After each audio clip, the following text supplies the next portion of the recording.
या 4 महीने में थी, उससे ज्यादा तुम अब 1 महीने में कर पाओ।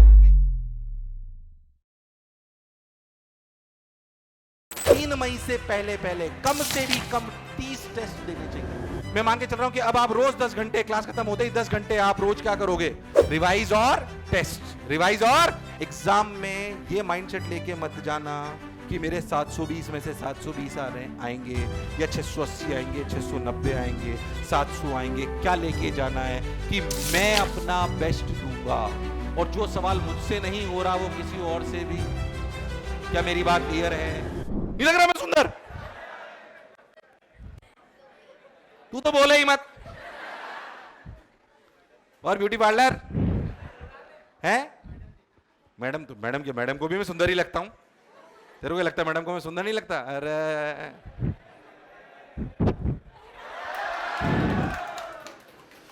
कंट्रोल बेटा। क्या कह रहा था? जो मैंने बोला क्या लॉजिकल है? अब रिवीजन कैसे करना है उसकी मैंने डिटेल लिया। आप रिवीजन का वीडियो देखोगे तो आपको और बात समझ में। क्या मेरी बात क्लियर है? नाउ कम्स थोड़ी सी बात फिर से करते हैं टेस्ट पे। इसमें भी बेसिक बात करते हैं, फिर आपसे चर्चा करेंगे कि आप क्या करना चाह रहे हो। पहले एक बात समझो, टेस्ट सबसे इंपॉर्टेंट चीज है। अच्छा मैं आपसे बोलना चाहता हूं आपको कितने टेस्ट देने चाहिए? कम से भी कम। पहली बात, आपको कम से भी कम अब 3 मई से पहले कम से भी कम 30 टेस्ट देने चाहिए। कितने? चाहे घर बैठ के दो, होम टेस्ट सीरीज से दे दो, मोशन की ब्रह्मास्त्र चल रहा होगा। अरे ऐसा ना यार, बहुत सारे तो हम करा रहे होंगे होम टेस्ट सीरीज। जो तुम्हें करना है इंटरनेट से निकाल लो, वॉट एवर इट इज, बस ढंग की जगह से निकालना ताकि तुम्हारे को गलत नहीं कर पाओ। तुम पार्ट टेस्ट करो, फुल टेस्ट करो, वो तुम्हारी चॉइस है, पर कम से भी कम 30 टेस्ट करने। कितने 30 टेस्ट कम से भी कम ज्यादा दे पाओगे फायदा होगा। हमारे पास 60 दिन है। कितने दिन है? 60 दिन है, तो 30 टेस्ट कम से कम देने हैं। और इसमें भी एटलीस्ट बोल रहा हूं मैं, उसको जितना ज्यादा कर पाओ तुम्हारी चॉइस है। At least full syllabus 10। वैसे मैं ज्यादा का रिकमेंड करता हूं, बट चॉइस आपकी है। फुल सिलेबस ग्रेटर देन 10 क्या कर पाओगे? अरे वाह यार, ये सो यार, ये टारगेट है। क्या 1 महीना पूरा हमारे पास इसके लिए बचेगा? मतलब मैं एक महीना इसलिए बोल रहा हूं ताकि समझना आसान हो। करेंगे अपन सब साथ साथ। अरे ऐसा होना यार, रिवीजन टेस्ट और थोड़ी सी लर्निंग। 80% टाइम के हिसाब से मैं बात कर रहा हूं। मैं जो दो प्लानिंग आपको करके दे रहा हूं वो मान के चल रहा हूं 10 घंटे के हिसाब से। किसके हिसाब से?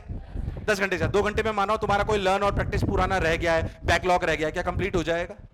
यार आवाज नहीं आ रही यार। और अगर ज्यादा रह गया है तो 10 घंटे इसको देने, 14 घंटे पढ़िए। Is that clear to everyone? मैं मान के चल रहा हूं कि अब आप रोज 10 घंटे, क्लास खत्म होते ही 10 घंटे आप रोज क्या करोगे? रिवाइज और टेस्ट, रिवाइज और उसके अलावा आपके अगर कुछ बच रहा है, बैकलॉग प्रैक्टिस बच रही है, तो वो 2 घंटे में करोगे, और ज्यादा बच रही है तो ज्यादा पढ़ोगे। क्या is that clear to everyone? क्या पॉसिबल है हमारे लिए? अरे आवाज नहीं रही है? So no.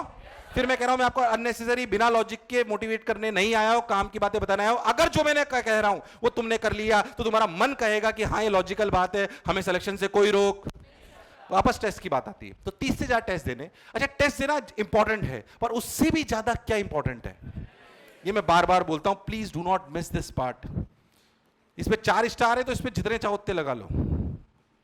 यही बताएगा कमियां क्या है, कमियां कितनी प्रकार की होती है, उस पर नहीं बोल रहा। खूब वीडियो बना रखे हैं मैंने। टेस्ट सीरीज का 25 मिनट का वीडियो, ध्यान से सुनना अच्छे से। मैं उसको दोबारा यहां रिपीट नहीं कर रहा हूं, पूरी बात सिर्फ ग्लिम्स देता हूं वापस आपको। मैंने उसमें पूरी कहानी सुनाई है कि जब आप टेस्ट देते हो, एक बात समझना अच्छे से, सबसे तुम्हारे अपने टेस्ट को एनालिसिस करना ढंग से। तुम पता क्या गड़बड़ करते हो?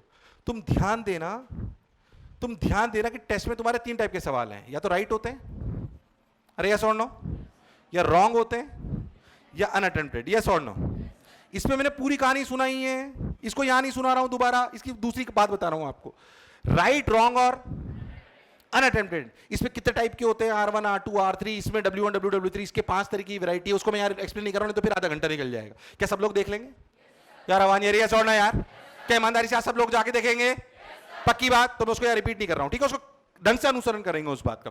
खैर, मैं आपको बोलना चाह रहा हूं इसमें एक और बात जो इंपॉर्टेंट है कि मैंने क्या बता रखा है, बताता हूं आपको। राइट, कौन से सवाल को राइट मानना है? जो मेरे को सही से आता था मैंने सही से करा और विद इन टाइम लिमिट करा, ये सबसे राइट आंसर है। कोई तुक्के में सही हो गया उसको राइट मानना।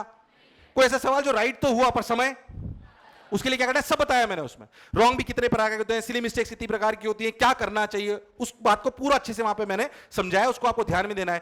जब भी आप पेपर दोगे, हर सवाल के बाहर, हर सवाल के आगे या R1, R2, R3, W1, W2, W3, U1, U2, U3, U4 लिखोगे। कर पाओगे क्या? क्या मेरे को यहाँ रिपीट करने की जरूरत है कि इतने सिंसियर बच्चों की कर लोगे? अरे यस और नो? हाँ, तो अब मैं वापस आता हूं पर इस बात, इसमें मेजर समस्या एक जो जो टेस्ट में सबसे ज्यादा इंपॉर्टेंट होती है वो होती है टाइम। क्या होता है, मुझे लगता है इफ अ पर्सन, एक वो बच्चा है जिसको नॉलेज है और प्रैक्टिस वो कर चुका है, तो उसको दो स्किल्स की बहुत आवश्यकता है टेस्ट में, time management and mindset. Time management and, याद रखना मेरी बात, टाइम मैनेजमेंट एंड, अगर किसी को नॉलेज है मतलब उसकी लर्निंग पे टिक लग रहा है, उसने लर्न कर रखा है, उसने प्रैक्टिस भी कर रखी है, तो फिर वो सफल डॉक्टर बनेगा। इसके लिए दो चीजें इंपॉर्टेंट है, एग्जाम टाइम मैनेजमेंट। एग्जाम, आपको खूब नॉलेज है पर अगर आप अपने पेपर को 3 घंटे में नहीं कर सकते तो फिर कोई फायदा। अब एग्जाम टाइम मैनेजमेंट में बहुत सारे पैरामीटर है, मेरी वर्ड्स पर मिनट तेज होनी चाहिए, पढ़कर समझने की रफ्तार तेज होनी, कैलकुलेशन तेज होनी चाहिए, इक्वल डिस्ट्रीब्यूशन ऑफ टाइम होना चाहिए, यस और नो यार। And second is mindset. इन दोनों पे घंटों बातें करी जा सकती है पर आप सोचना आप कहां गड़बड़ो। अगर आपका माइंडसेट सही नहीं है, अगर आप 3 सवाल आपके गलत हो जाए एक रो में और आप चौथे सवाल आते हुए भी गलत कर दो, ये गलत माइंडसेट है। दिस ईयर पेपर टफ आया, बहुत सारे बच्चे जिनको नॉलेज थी वो परफॉर्म क्यों, वो सोच के गए थे कि 720 में से 680 तो मैं हर बार लाता हूं, पर जब उन्हें लगा कि यार मेरे पहले 25 सवाल में ही मेरे से 15 नहीं हुए, तो उनका माइंडसेट, अरे यस और नो यार। लास्ट ईयर एग्जामिनेशन जो था वो गेम चेंजर था और मेरे हिसाब से एग्जाम इस बार भी ऐसा ही आएगा, क्योंकि पिछले साल क्या हुआ था, साला 650 के ऊपर 720 में पूरी 1 लाख सीटें भर गई।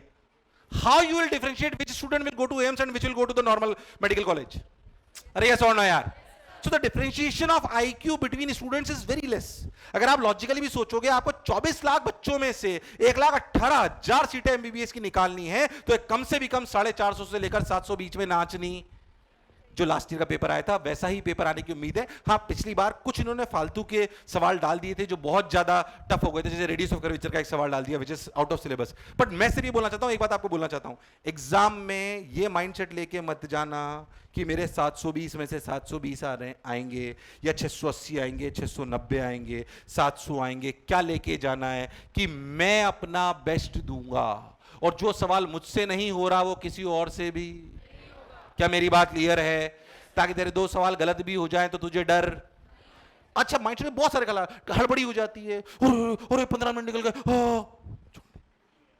4 सवाल गलत हो गए, अब क्या होगा, पापा ने पैसे लगाए थे, डॉक्टर नहीं बनूंगा, शादी नहीं होगी।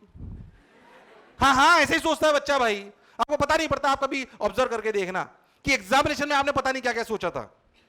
ऐसे ख्याल जो सोच से भी परे होंगे वो आए होंगे आपके दिमाग में। मैं पूछ नहीं रहा हूं क्या आए थे, क्योंकि वो किसी भी स्थिति के हो सकते हैं, बट मैं आते कि नहीं आते, इसका मतलब हमारा माइंडसेट उस समय सही। एक सवाल गलत होते ही हम हार मान लेते हैं, कई बार 2 सवाल गलत होते ही हम हार मान लेते हैं। कुछ भी हो सकता है एग्जामिनेशन में, पर उस सोच को, उस माइंडसेट को सही रखना बहुत। हर 10 मिनट में सोच रहे हैं मेरा माइंडसेट सही है क्या, मेरा माइंडसेट सही है क्या, नहीं माइंडसेट सही है तो वापस उसी ट्रैक पे रहेंगे। नहीं, क्या फर्क पड़ता है यार, मेरे को बता, तेरे किसी भी एग्जामिनेशन में कम नंबर आते हैं, किसी भी एग्जामिनेशन में तेरे कम नंबर आते हैं, तो उसका जिस दिन नंबर आते हैं उस दिन हिट आता, एकदम से शॉक लगता है उसका। तुम्हें शायद डिप्रेशन मान लो, कुछ भी मान लो, आधे दिन रहता है, उसके बाद तो नहीं रहता, उसके बाद तो नहीं रहता। पर ये आधे दिन का समय खराब होता है कि नहीं होता? एग्जाम में और खतरनाक है, पहले 2 सवाल हुए और उसका डिप्रेशन अगर अगले 15 मिनट रह गया तो सिलेक्शन से बाहर हो गया। क्या मैं सही बोल रहा हूं? क्या मैं सही बोल रहा हूं? हर सवाल को नए पेशेंट की तरह देखेंगे। हो सकता है तू डॉक्टर बनेगा, हो सकता है पहले 2 सवाल, पहले 2 पेशेंट ऐसी क्रिटिकल कंडीशन में आए हो जिनको बचाना असंभव हो, तो इसका मतलब तीसरे वाले को थोड़ी मार देगा कि साले पहले 2 भी मैंने मार दिए थे। क्या तू पूरी शिद्दत से लड़ेगा उसको बचाने के लिए? That is what you have to do in the examination. अरे यस और नो यार, ये बात हंसी की नहीं है, क्या लॉजिकल है? बोलो है कि नहीं यार? Think into that way, think into that way. अगर तुम ऐसा सोचना चालू कर दोगे तो फिर आपको बहुत फायदा होगा। इसलिए this is the most important thing. इसमें मैं घंटों बोल सकता हूं पर अभी ज्यादा बोलना नहीं चाहता हूं। Exam time management is really very very important, is really very very important. अगर आप टाइम मैनेज नहीं कर, कौन सा सब्जेक्ट करते हो, कैसे करते हो, बायो, मैं नहीं कह रहा हूं तुम क्या करते हो। I am not here to tell you कि कौन सी सीक्वेंस फॉलो करो, सबकी सीक्वेंस अलग हो सकती है। अरे ऐसा और ना यार, पर जो फॉलो करते हो उसको पक्का कर लो और फिर उसे रियल एग्जामिनेशन में चेंज नहीं करेंगे कि भैया मेरी 40 मिनट में बायो खत्म होती है, मेरी 1 घंटे में बायो खत्म होती है 90 सवाल, तो मेरे को उसको पहले ही सबसे पहले, कई बच्चे पहले सवाल से चालू करते हैं, कई बच्चे पहले पेज पे उन सवालों से चालू करते हैं जो उन्हें आते हैं। सब तरह के बच्चे देखे और हमने, मैं तुम्हें बोलूं कि कोई फिक्स पैटर्न है कि जो इस सीक्वेंस को फॉलो करता है सेलेक्ट होता है, ऐसा कोई नियम। मैं कहता हूं कोई भी सीक्वेंस फॉलो करो, पर अपना खुद का बिलीफ उस पर होना। क्या मेरी बात एकदम क्लियर है? अपना खुद का बिलीफ उस पर होना। हाँ, कि और बिलीफ कब आता है? जब मैं उस ट्रैक पे कई बार दौड़ चुका हूं। अरे ऐसा होना यार, मैं अगर मेरे, क्यों बोलते हैं होम ग्राउंड है साहब इस खिलाड़ी का? इसलिए बोलते हैं कि उसको कई बार खेला हुआ है। बोलो यस और नो यार, अरे यस और नो यार। इसलिए मैं आपको कह रहा हूं ये बात। तो अगर आप उस वाले पैटर्न को कई बार फॉलो कर चुके हो तो आपको डर, don't do any experimentation into the real examination, कि रोज तो मैं हर बार तो टेस्ट में फिजिक्स करता था, अब मैं कुछ चमत्कारी करूंगा, आखिरी एग्जाम में ऐसा करना, ट्राइड एंड टेस्टेड मेथड को यूज करना है। तो that is the most important thing.